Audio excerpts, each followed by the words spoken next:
500,000 years after humanity's disappearance, Earth was revealed not as a dead world, but as a meticulously guarded stronghold. The awakened ancient fleets and reborn humans returned not to conquer, but to become guardians of freedom across the galaxy. Now, the fate of the stars depends on whether the worlds can embrace the changes brought by Earth's return. 500,000 years had passed since humanity vanished from the known galaxy, leaving behind only myths and ruins. Their disappearance had once sparked terror among younger civilizations. If such a dominant species could fall so completely, what hope did others have? But over time, fear turned into curiosity. Now, Earth was regarded as a silent tomb, a relic of a bygone power whose secrets remained buried. Captain Raz of the Veiltheri Expedition Fleet stood on the bridge of his flagship, Crown of Dawn, staring at the faint blue that was Earth. His scales, normally a deep emerald, shimmered with nervous silver under the bridge's cold lights. Around him, his officers, an eclectic gathering of different species from the Galactic Union, murmured in anticipation. "This is madness," whispered one of the junior officers, a thin, four-eyed Cerinthian. The last fleet that approached never returned. Raz's tail flicked once in agitation. Fear makes prey of the mind. We came for knowledge, not conquest. His voice was calm, steady, though inside, a knot of unease tightened. Their scans revealed Earth to be strangely intact. The planet's atmosphere was stable, its oceans vibrant. But the cities that once glittered across its surface were gone, reclaimed by wild nature. No signs of active civilization. And yet, their instruments picked up faint but undeniable energy readings. "Initiate orbital insertion," Raz ordered. The fleet's ships descended cautiously. As they entered low orbit, they began to notice strange constructs drifting amid the detritus of ancient satellites. Immense structures, alive with dormant power, half hidden in the void. "Captain," cried the sensor officer, her voice sharp. "We are detecting active defense grids. Power signatures are ancient, but active, highly advanced." Raz narrowed his luminous gold eyes. No life, no cities, but a defense net still operational. Suddenly, alarms blared across the bridge. Dozens of targeting reticles bloomed on their screens. The ancient stations had awakened. "Shields to maximum," Raz barked. The first volley came without warning. Energy beams of impossible precision lanced through space, striking dangerously close to the fleet. Shields flared and buckled. Ships rolled evasively, engines screaming. "This is not automated," the tactical officer shouted. "It's coordinated." Raz gritted his teeth. Whoever had built these defenses had not trusted time to erode them. "Pull us back. Form defensive formation Delta," he commanded. As the fleet retreated beyond lunar orbit, the ancient human defenses ceased fire, almost as if acknowledging the withdrawal.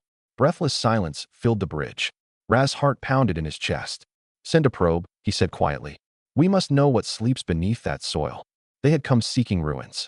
What they found was a planet still very much alive, and guarded by the silent, enduring will of a civilization that refused to be forgotten. The probe launched from Crown of Dawn with silent urgency, slipping past the perimeter of Earth's orbital defenses like a ghost. Every eye on the bridge followed its data stream, hearts pounding in anxious rhythm. As the probe entered the atmosphere, a collective gasp rippled through the crew. Earth's surface was not barren wasteland as many had expected. It was wild, yes, overgrown by dense forests and sprawling oceans, but patches of strange metallic structures pierced through the green. Buildings that refused to crumble. Towers that hummed faintly with residual energy. "Life signs?" Raz asked. The science officer shook his head. "Negative. No biological activity detected above ground. But the energy readings below the surface are immense. There's something buried." The probe dove lower, skimming over ruined metropolises swallowed by vines. It approached one of the ancient craters where seismic anomalies were strongest. There, embedded deep within Earth's crust, lay a massive complex, a city-sized installation thrumming with life, concealed from the stars for 500,000 years.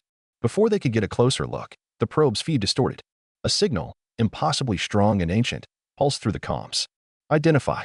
The single word cracked across every speaker aboard the fleet like a thunderclap. Raz felt his blood run cold. "Attempt to respond," he ordered. "State our purpose. Peaceful exploration." The communications officer tapped frantically, transmitting the message. Seconds stretched into eternity. Then, without warning, Earth's orbit erupted in movement. From hidden cradles among the orbital debris, ships began to rise. Sleek, black, elegant monstrosities that dwarfed anything the Galactic Union had ever engineered. They looked like predators birthed from the void itself, their forms minimalistic and terrifying. "Energy spikes," the tactical officer shouted. weapons charging across multiple vectors. Hold position, Raz commanded, forcing calm into his voice. We show no aggression. The human ships, if they could even be called that anymore, fanned out in a silent dance of deadly beauty, forming a web around the planet. Their formation was not mindless. It was intelligent, deliberate. They're evaluating us, Raz realized aloud. The fleet held its breath. Finally, the lead human warship transmitted a new message. It was not a declaration of war, nor a demand. It was a warning. Non-human entities, Earth is under Guardian Protocol. Advance no further. Raz exhaled slowly. This was not conquest. It was protection. Of what? He did not know. But he knew one thing with absolute certainty. Earth had been left behind with purpose. And its sentinels had not forgotten their duty. Withdraw to lunar distance, Raz ordered, his voice low but firm. We will observe. And we will learn. As the fleet carefully pulled back, Earth remained silent once more, wrapped in a cocoon of deadly reverence. Whatever secrets slept below its surface, they would not be unearthed easily. At a cautious distance behind the moon, the Veiltheri fleet regrouped. Repairs were underway on the few ships that had suffered glancing blows from the orbital defenses. Captain Raz paced before the main viewport, staring at Earth hanging in the blackness, its pale clouds swirling serenely, as if mocking the chaos it concealed. We can't leave empty-handed, muttered First Officer Silen, a wiry Relvanian whose species was known for relentless curiosity. If we retreat now, the Union will brand as cowards. Raz halted mid-step. He knew she was right. Their mission was not only one of exploration but of prestige. To approach Earth and return with no knowledge would humiliate the Union among the galactic powers. What if, Silen continued, lowering her voice, we sent a second probe, deeper underground? Mask its energy signature. Slip it past the Guardians. Raz tapped his claws against his belt thoughtfully. It was risky. If the ancient defense systems detected deception, they might not issue another warning, only annihilation. But if they succeeded? Do it, Raz said. But prepare emergency jump protocols. If they respond aggressively, we run. The stealth probe was launched 2 hours later, coated in energy-dampening fields and designed to mimic inert debris. It fell toward Earth like a speck of dust, unseen by the watchful sentinels above. Through carefully encrypted channels, the fleet watched its descent. As the probe pierced the upper crust of the planet, its sensors painted a stunning image, not ruins, not relics, but functioning cities, buried under kilometers of rock and reinforced alloy. Machines moved in slow, deliberate patterns. Towering reactors pulsed with unthinkable energy. And at the heart of it all, nestled deep within the Earth's core, a colossal structure beyond comprehension, a sphere of black metal, kilometers in diameter, surrounded by swirling rings of light. Life signs, gasped the science officer. Thousands, no. Millions. Suspended. In stasis. Raz leaned forward, his hands trembling. Humans. The officer nodded, stunned. Yes. Perfectly preserved. As if they left yesterday. A murmur ran through the bridge. Humanity hadn't perished. They had prepared. Prepared for what? Before Raz could speculate, the probe detected a pulse from the black sphere. A wave of information, ancient and encrypted, blasted outward. A timer. Counting down. Captain, shouted Silen. The countdown. It's set to finish in days. Maybe hours. The realization struck like a hammer. Humanity had not simply vanished. They had hidden themselves, preparing for a return. And now, the clock was nearly at zero. The Guardians, orbiting Earth, shifted formation again. This time, they pointed outward, not inward. Toward the stars. Toward them. We need to decide, Raz said, his voice grim. Stay and risk their awakening, or flee and lose everything we've learned. Silence gripped the bridge. In that stillness, Earth turned slowly beneath them, its secrets stirring, its protectors watching. Waiting. The countdown continued, each moment heavier than the last. Every scan confirmed the horrifying truth. Earth's hidden stasis network was preparing to activate. What began as scientific curiosity had become a race against time, and possibly survival. Incoming transmission, the communications officer barked. All eyes snapped to the main screen. No signal had originated from the Guardians. Yet now the message came clear, deliberate, impossible to ignore. Observer species, you stand at the threshold. Choose witness or flee. It was not a threat. It was an offer. Raz's mind raced. Witness. Witness what? The rebirth of humanity? Or their fury unleashed? He turned to his crew. Prepare evacuation protocols for the fleet. Only my command ship will remain behind. Silen surged to her feet. Captain, you can't. I can. Raz cut her off with an iron tone. The galaxy deserves the truth, even if the cost is high. Reluctantly, the bulk of the Veiltheri fleet initiated burn maneuvers, retreating to the far edge of the solar system, engines flaring against the dark. The crown of dawn remained, alone, hovering like a trembling child before a waking giant. Minutes turned into hours. Then the clock reached zero. The change was not violent. There was no explosion, no cataclysm. It was beautiful. Earth's surface bloomed with light. Hidden apertures opened like the petals of a colossal flower, revealing shafts of blue-white energy reaching into the heavens. The orbital guardians pivoted in synchronous choreography, transmitting coded signals in every spectrum known and unknown to the galaxy. In the heart of Earth, the great sphere at the core stirred. Sensors aboard Crown of Dawn recorded gravitational anomalies, shifts in electromagnetic polarity, pulses that resonated at the molecular level. One by one, the ancient cities underground came alive. Buildings reassembled themselves with self-healing alloys. Transportation networks roared to life. Atmospheric regulators stirred the winds. And from the stasis vaults, the first humans awoke. Not the frail, soft creatures from historical records, but towering, radiant beings, their bodies refined by millennia of suspended evolution. Their eyes burned with a light that seemed to pierce dimensions. Life signs multiplying exponentially, the science officer whispered in awe. Their neural activity, it's unlike anything we've seen. It's transcendent. Raz could barely breathe. Humanity had not fallen. They had ascended. The first of the awakened walked to a platform atop a newly risen tower. Though no atmosphere carried sound, Crown of Dawn sensors caught the transmission they sent. A simple message, broadcasting across all channels. To those who have watched in our absence, we are humanity reborn. We seek not vengeance. We seek not dominion. But know this, Earth stands eternal. Our memory endures. Our dreams persist. Then, without warning, hundreds of human ships rose from the planet's surface, joining the ancient guardians. But instead of moving to attack, they spread out into the void. Forming intricate patterns, constellations brought to life. A gesture of peace? Or a silent warning? Raz swallowed hard, overwhelmed by awe and terror alike. Humanity had returned. And the galaxy, the entire galaxy, would never be the same. The bridge of Crown of Dawn was silent, as if the crew feared even breathing might provoke the colossi now moving among the stars. The newly awakened human fleet didn't pursue. Instead, they spread outward, scanning, observing, reclaiming the orbital space that had once been theirs. Structures hidden on Earth's moon blinked to life, old colonies, weapon platforms, science outposts, restored within minutes to full operational status. A soft chime echoed across the ship. Incoming direct communication, reported the communications officer, voice barely above a whisper. Raz clenched his fists. Put it through. The screen flickered and then stabilized. A human appeared, but not as Raz had imagined from ancient depictions. This being was taller, their features sharp and angular, eyes of silver fire gazing directly at them. Their presence filled the bridge like a second gravity.